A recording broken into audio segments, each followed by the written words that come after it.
Hello everyone, so welcome back to my YouTube channel. तो आज जिस टॉपिक पे हम बात करने जा रहे हैं वो है कि प्रेगनेंसी में अगर आपको नींद नहीं आती, लाइक फर्स्ट सेमेस्टर में, सेकंड में या थर्ड में, तो उसके अलग अलग क्या सोल्यूशन हो सकते हैं।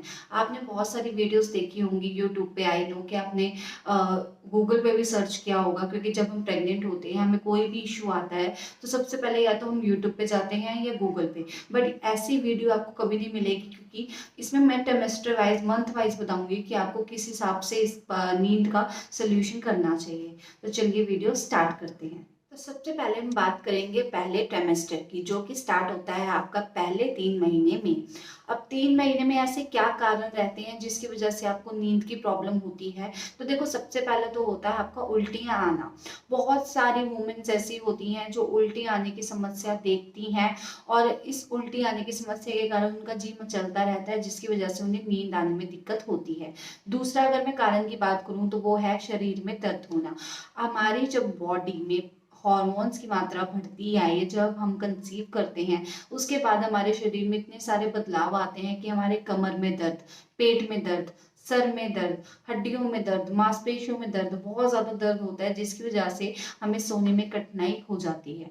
थर्ड मैं बात करूंगी तो वो सबसे ज्यादा कॉमन होता है, और लाइक ज़्यादातर वुमेन ने ये चीज़ फेस करी ही होती है, क्योंकि वो है हमारी बॉडी में चेंजेस आना, जो कि हार्मोन चेंजेस होते हैं। क्या होता है, हमारा जो खाना है वो हमें लेट से पचता है। वो किस लिए? क्योंकि हमारी जो किडनी है वो बहुत ज़्यादा धीरे काम करती है। हमारी बॉडी में प्रोजेस्टेरॉन की मात्रा बढ़ जाती है, और हमारी बॉडी में जो ब्लड फ्लो लेवल है बढ़ जाता है। उसे किडनी फिल्टर करने में टाइम लगाती है, और खाना जो है हमें बहुत लेट पचता है, जिसकी वजह से भी हमें नींद आने की समस्या रहती है। अब हम बात कर लेते हैं, जैसे मैंने आपको भी कारण बताया, अब हम बात कर लेते हैं सोल्यूशन, क्या पहले 3 महीने में ऐसे क्या सोल्यूशन कर सकते हैं। देखो, आपने फेस किया होगा यूरिन आने, ज्यादा यूरिन आने के कारण भी आपको जो है वो नींद ना आने की समस्या रहती है। तो आप ये कर सकते हो, जब भी आपको दिन में टाइम लगे आप 2 घंटे की नींद ले लें।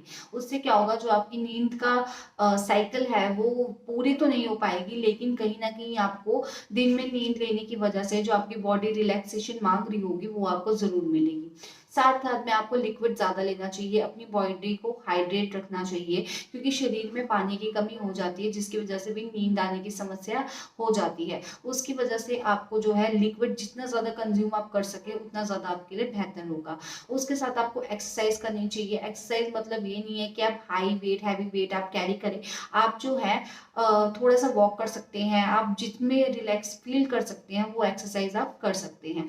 और अब लास्ट में बात करूं तो आपको सोने से पहले तला हुआ नहीं खाना चाहिए। देखो, सोते टाइम अगर हम तला हुआ खाते हैं, हमारा जो पेट है इसको डाइजेस्ट नहीं कर पाता, जिसकी वजह से हमें गैस की प्रॉब्लम, उल्टी आने की प्रॉब्लम रहती है।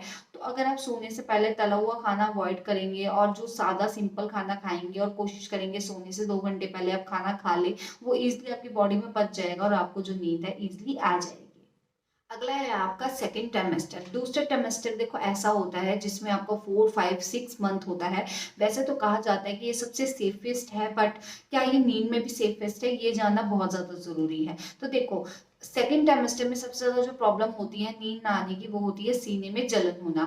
जैसे जैसे आपके यूट्रस का आकार बढ़ता है वो सीने में दबाव डालता है, जिसकी वजह से आपको खाना ना पचने की दिक्कत रहती है, और आपको जो है सीने में जलन की समस्या रहती है, क्योंकि आपको ऐसा लगेगा जैसे कि खाना आपका ऊपर आ रहा है, आपको वॉमिटिंग आ रही है, और कहीं ना कहीं पेट में गैस होने की भी प्रॉब्लम रहेगी, क्योंकि आप टाइम पे खाना नहीं खाएंगे। तो अगर मैं इसके सोल्यूशन की बात करूं तो देखो, सोल्यूशन में यही है, एक तो आप वक्त पे खाना खाएं, क्योंकि बहुत सारी वुमेन्स ऐसा करते हैं कि अभी हमारा काम है हम खाना नहीं खाएंगे। देखो, प्रेगनेंसी में अपने आप को आगे रखना सबसे ज्यादा जरूरी है आपका, इसलिए आप वक्त पे खाना खाएं। शिफ्टों में खाना खाएं। शिफ्टों में मतलब 1 घंटा खाना खाया, मतलब एक बार खाना खाया, बीच में 2 घंटे का गैप दे, फिर खाना खाएं। फिर एक साथ आपको बहुत ज्यादा खाना नहीं खाना, बॉडी आपकी पचा नहीं पाएगी। उसके साथ साथ आपने तला भुना, मैंने आपको पहले ही बताया था, ये सब चीजें नहीं खानी, बाहर का जंक फूड एकदम अवॉइड करना है। और जो लास्ट में आपको ध्यान रखना है, आपको सोने से पहले मिल्क, जो आपको गैस बनाने वाली चीजें होती हैं वो, और साथ में 2 से 3 घंटे पहले आपको खाना अपना खा के कंप्लीट कर देना है। उसके बाद आपको थोड़ी सी वॉक करनी है, जिसकी वजह से आपकी बॉडी थोड़ा सा थका हुआ फील करे और आपको इजिली नींद आ जाए। अब मैं बात करूँ तो वो है हमारा थर्ड ट्राइमेस्टर। थर्ड ट्राइमेस्टर आपका सबसे ज़्यादा आप कह सकते हो डिफिकल्ट रहता है, क्योंकि इस टाइम आपके पेट का आकार बहुत ज़्यादा बढ़ जाता है। आपका यूट्रस में जो बच्चा स्टोर होता है वो बहुत ज़्यादा अपनी ग्रोथ पकड़ चुका होता है। आपको बार बार यूरिन आने की समस्या रहती है। आपको पेट मतलब एक कंफर्टेबल पोजीशन आप नहीं ले पाते जब आप थर्ड ट्राइमेस्टर में होते हो। ये रीज़न होता है आपकी नींद ना आने का। अब इसका सोल्यूशन क्या हो सकता है? तो देखो, आप जब भी सोएं अपनी लेफ्ट साइड करवट लेके सोएं, अपने स्टमक को थोड़ा सा रिलैक्स करने का टाइम दें। अगर आप थोड़ी ज़्यादा जगह लेके सोएंगे तो आपके लिए कंफर्टेबल रहेगा। सेकंड मैं बात करूं तो आप अपने पैरों के बीच में तकिया रख के सोएं। मैं आपको पोजीशन की पिक लगा दूंगी ताकि आपको इजीली आप उससे कोलैबोरेट कर सकें, आपको समझ आ सके कि आपको कैसे सोना चाहिए। इससे क्या होता है, एक तो आपकी नॉर्मल डिलीवरी होने के लिए आपको सहायता मिलती है, सेकंड आपको नींद आने की प्रॉब्लम भी सॉल्व होती है। थर्ड में आपको पेट की मालिश करनी चाहिए। पेट पे हल्के हल्के हाथ से अगर आप मालिश करते हैं तो आपको बहुत ज़्यादा आराम मिलेगा। वहीं आपको जो पेट में हल्की सी दर्द आने की या बच्चे की मूवमेंट की या ऐसा कुछ भी होगा, पेट में बच्चा भी सो जाएगा और आपको भी सोने में ज़्यादा प्रॉब्लम नहीं आएगी। तो ये तो मैंने आपको देखो ट्राइमेस्टर वाइज बता दिए, फर्स्ट में क्या करना चाहिए, सेकंड में और थर्ड में सबकी प्रॉब्लम भी डिस्क्राइब कर दी। अगर उसके अलावा भी अगर आपको कोई भी ऐसा डाउट हो जो आप करते हो जिसकी वजह से आपको नींद ना आ रही हो, तो आप मुझे कमेंट सेक्शन में पूछ सकते हो। तो चलो ये वीडियो यहीं खत्म करती हूँ। उम्मीद करती हूँ जो मैं आपको समझाना चाहती थी आपको समझ आ गया होगा। तो अब मिलते हैं आपसे अगली वीडियो में, तब तक के लिए बाय बाय।